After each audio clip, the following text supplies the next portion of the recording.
ఇదిగో వేణు, ఎక్కడికి వెళ్ళావరా? పెళ్ళారు వచ్చాను. బాగున్నావు గోపాలం? తీసుకురా. తప్పు పదమ్మా.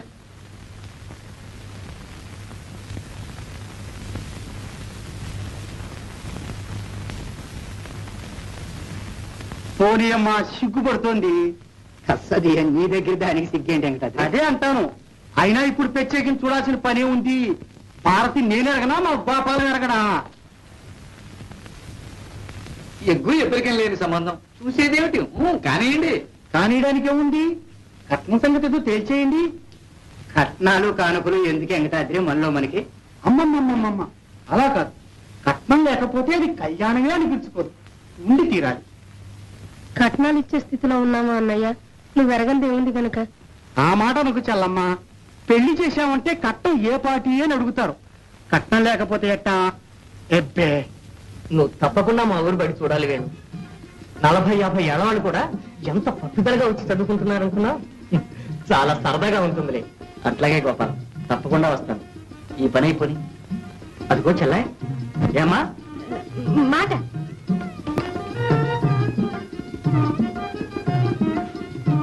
ఆ మాట ఏదో ఇట్లా వచ్చి చెప్పకూడదు. గోపాలం కొత్తవాడైనట్టు. నువ్వే వెళ్ళరాదు. ఏ తనెందుకు రాకూడదు? పోనీ నువ్వే రా భారతి. పర్వాలేదులే, రా. ఆ మాట ఏమిటో అక్కడి నుంచి చెప్పేసి. ఏమిటో నాకు తెలదు. ఆదుకో అక్కయ్య, ఇదే మరొకరైతే ముక్కు పిండి 3000 పుచ్చుకోకపోయేవాడినా. అదృష్టవంతులమే. 500తో మమ్మల్ని వదిలేవు. అవును ఏమమ్మా, మార్కెట్ రేట్ అట్టా ఉంది. సదియ కట్నాలకు కూడా మార్కెట్ రేటే. అవును, ఎవరిని అడుగుతావు అడుగు. బియ్య చదువుతుంటే 20,000, ఇంటర్నెట్ అయితే 10,000, మెట్రికులేషన్ 5, సర్దుపారం అయితే 3,000. అవునవును, పైగా ఉంది. మరి ఆలస్యం ఎందుకు? ఈ వైశాఖంలోనే. ఈ వైశాఖంలోనా? మరి ఏమనకండి, శుభస్య శీఘ్రం అన్నారు. గోపాలం, ఈ వైశాఖంలోనే పెళ్లి జరిగి తీరాలి. ముహూర్తం పెట్టిస్తాను. సెలవు. నమస్కారం అండి, వెళ్ళొస్తామండి.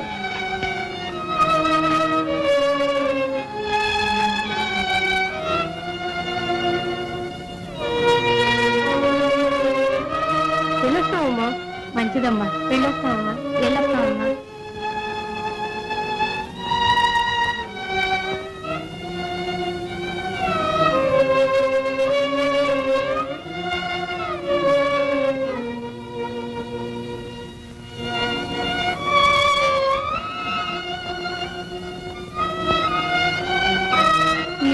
ఈ 4 బస్తాలు ఇంత దగ్గర ముహూర్తం పెడితే తూగటం ఎట్టాగా? తూగు, ఉయ్యాలు కట్టుకుని ఊగు. అతనికేం అక్కర్లా. అయితే మళ్ళీ ఆ సాగరయ్య గారినే పట్టుకోవాలన్నమాట. కానీ ఈ వారం కూడా ఆయన మీదే బారేద్దాం.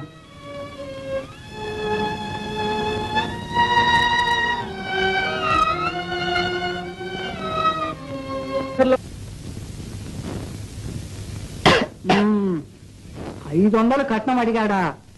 ఆశకు అంతు లేదంటారు. ఇదే సది. ఈ కట్నాలు వచ్చి కొంపలు ఆర్పేస్తున్నాయి. నిజం. నాకు పిల్లలు లేరు గాని ఉంటేనా కట్నం అన్నవాడిని గడప ఎక్కనిచ్చేవాడినా. చిత్తం. ఈ శుభకార్యం శుభకార్యం ఆగుతుందట గాని కూర్చో.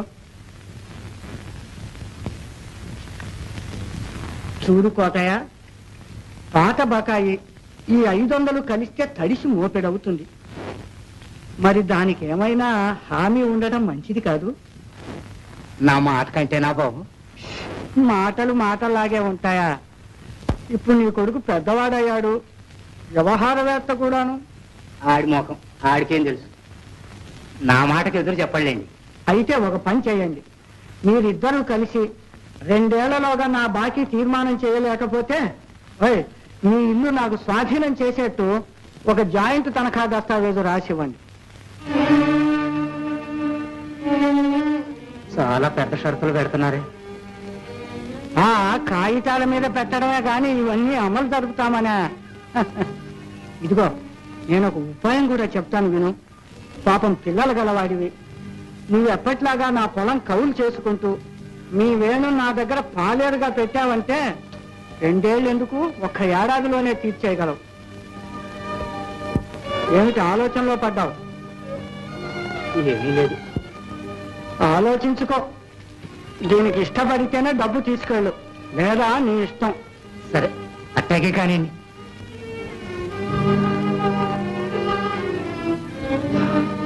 అరే పోలాయా,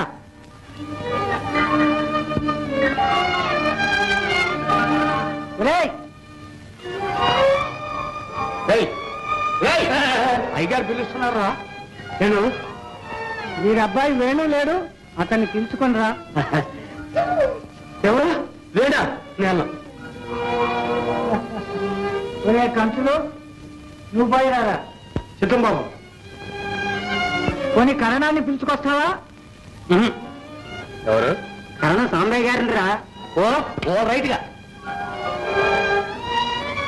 రంగారావు, దస్తావేజు ముసాయిదా చెప్తాను, ఇక్కడికి రా.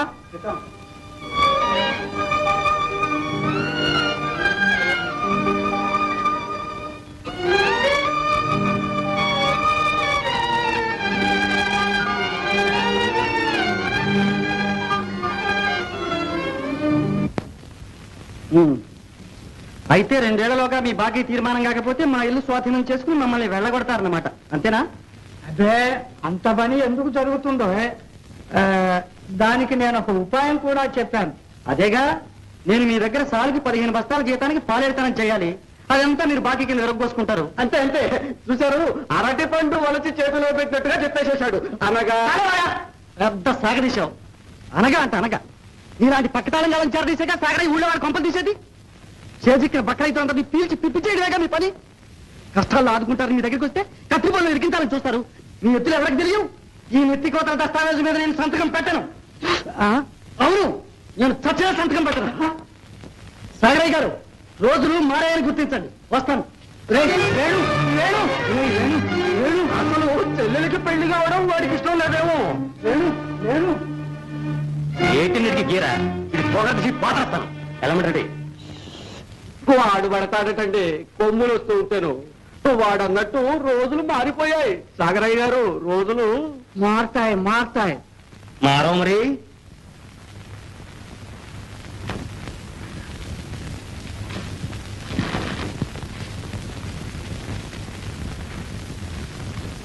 మన ఇల్లు ఉంటే కదమ్మా, ఈ ఇంట్లో ఉన్న మనుషులు కూడా తన స్వాధీనం చేసుకోవాలని చూస్తున్నాడు. నువ్వు నేను తప్పితే ఆయనకి ఊళ్ళో మనుషులే దొరకరు. దొరుకుతారు. దొరికిన వాళ్ళందరినీ ఇదే పని చేస్తాడు. ఇద్దరు దాకా నాన్న పెద్ద అప్పుడు ఇచ్చినవాడు ఇవాళ ఇద్దరిని ఎందుకు ఇరికించాలనుకున్నాడు? నువ్వు పెద్ద ప్రయోజకుడు అయ్యావు కదా అని. ఎంతపోతే మంచం అంతా కంతలే. ఏం చేస్తావు నాయన, రోజులు ఇట్లా మండిపోతున్నాయి. ఇవాళ మనకి అవసరం వచ్చింది. అందుకని ఏ షరతుకైనా తలకి నన్ను బానిసగా ఉండమంటావమ్మా? అంతకంటే నా సాగరయ్య గొడసావితో ఒక యుద్ధలాగా గట్టిపారేయకూడదు. అన్ని అవసరాలు తీరతాయి. ఏడుపులన్నీ ఏడవకపోతే చెల్లెలు పెళ్లి చేయడం ఇష్టం లేదని ఏడవలేదు. నువ్వు ఊరుకో. ఏమిటి అన్నది అన్నది? కాకపోతే నువ్వు చేసిన దానికి అర్థం ఏంట్రా? నాకు ఇష్టం లేదు మాత్రం. ఇంకేంట్రా? నీకెందుకు ఆదరా? లోపల కదా మనకున్నదేగా ఊళ్ళ వాడ ముందు నీళ్ళు నవ్వటం ఇంట్లో వాడ మీ దగ్గర పట్టం.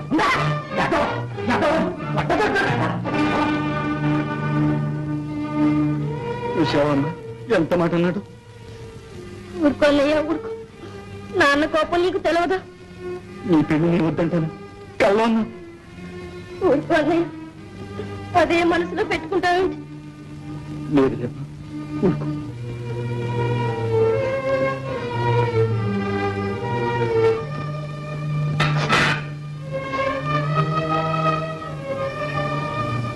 నీతో వచ్చిన చావేది. కోపం వస్తే ఒళ్ళు తెరవదు. ఎంత మాట పడితే అంత మాట అనేస్తాం. అని ఎంత బాధ పడుతున్నారో తెలుసా? నువ్వు పడుతున్నావు బాధ.